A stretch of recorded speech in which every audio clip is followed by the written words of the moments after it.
A basic static ankle stretch is a great thing to incorporate either as part of your warm-up for shorter periods if you're needing some extra ankle mobility, or during designated stretching times such as after you work out or in separate stretching sessions. So remember that the Achilles tendon is a very thick tendon running on the backside of the heel and ankle, and in order to actually get a significant stretch out of that tendon, you're going to have to hold stretched positions for a fairly long period of time. So that's why I'm saying that whenever you're using this as part of a warm-up, you may not be able to hold for quite as long, but if you hold for shorter periods of time, such as like 30 seconds or so, it gives you enough temporary mobility that whenever you go into your normal workout, you're able to use some of that newfound mobility. And then if you're holding for longer periods of time, that's going to actively work on stretching the tendon without you having to worry about doing activity afterwards. So ideally, you're going to do this with your shoes off. So I would start with spreading the toes a little bit just to keep the ankles centered. So we're trying to not let the ankle fall in too much,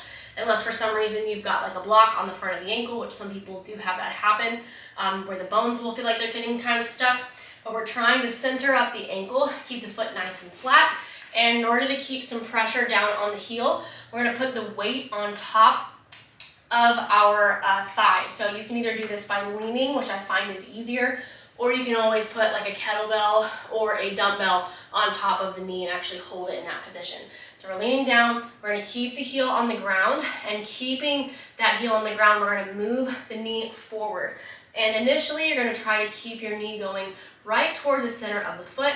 If the knee falls in slightly, it's just going to change the angle of the stretch.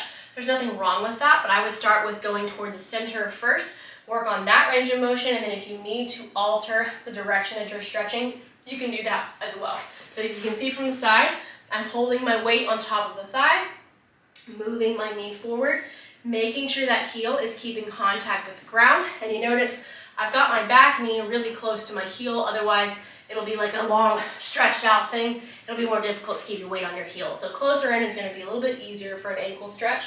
I'm just holding that position once again during a warm-up, 30 seconds. If it's going to be afterwards or for just a stretching session, it needs to be a little bit longer. Now, if you're doing it with your shoes on because you're in a gym, just do the same thing within your shoes. Try to get your feet nice and flattened out. Keep your ankle going toward the center and just hold that position, same exact thing as without shoes. It just might feel a little bit different because the angle of your feet is going to be different.